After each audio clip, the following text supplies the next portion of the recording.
Now we move from doing KYC to building a real AML engine. In this topic, you'll see how a crypto business designs a risk-based AML program that fits its products, customers, and geographies, and actually supports sustainable compliant growth.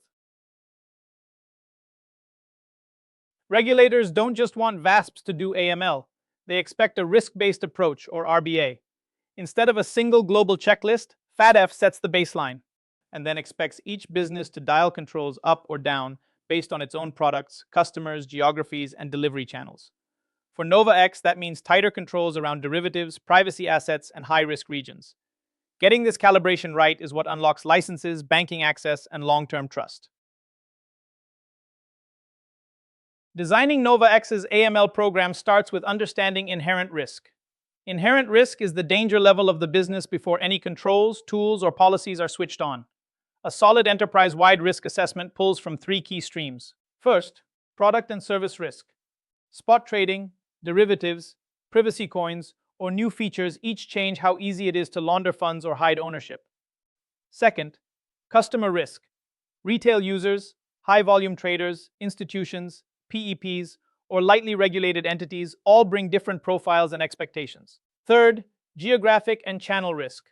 Which countries you touch, how users onboard, and which payment rails or channels you use. Together, these pillars define NovaX's baseline exposure and show where controls need to work hardest. Once the enterprise-wide risk assessment is complete, the next step is turning those insights into a clear risk appetite. Risk appetite is the boundary of what your firm is willing to accept. That means setting explicit go and no-go zones. For example, you might completely prohibit customers from certain sanctioned or ultra-high-risk jurisdictions, or cap activity for specific products and segments. Those boundaries are then written into policy. The scope must cover everyone: employees, contractors, and key third-party partners. Finally, policy becomes practiced through core principles: risk-based CDD, ongoing monitoring, timely escalation, and strong record-keeping.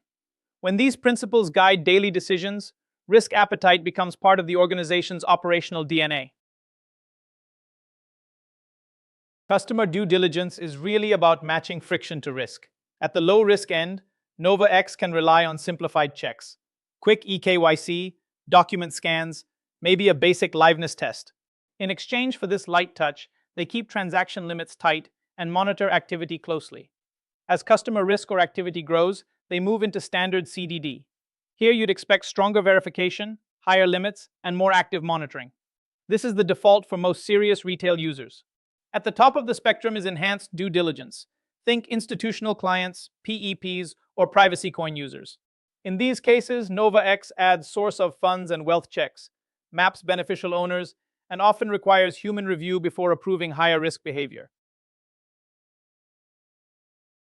When NovaX's monitoring system spots something unusual, that's only the start of the process. First, an automated rule fires. Maybe a sudden spike in volume, structured withdrawals, or exposure to a known mixer. The key is wide coverage, even if that generates some noise. Next, a human analyst adds context. They compare the alert with KYC data and past behavior, asking, is there a plausible explanation, or does this pattern really not fit? If concerns remain, the case is escalated to the MLRO with a clear narrative and supporting evidence. The MLRO then decides on regulatory reports and any account restrictions, documenting everything so NovaX can defend its judgment later. Think of your AML program like a building. The risk-based controls you've designed only stand up if the governance roof is solid. At the top, the board and senior management own the whole framework. They decide the firm's risk appetite, approve policies, and, crucially, allocate enough budget and people. If they're not engaged, everything beneath them slowly weakens.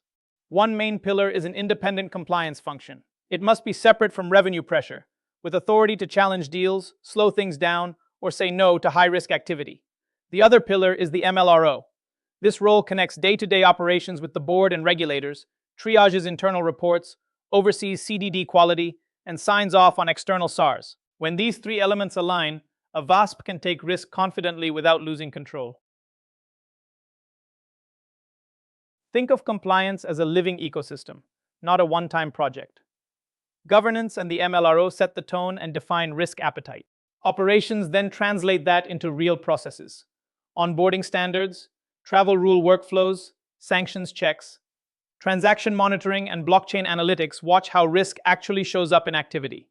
When patterns or new typologies emerge, they trigger changes to rules and controls. Audits, regulatory feedback, and internal incidents all loop back as a hard reality check. At the center is continuous risk assessment and staff training.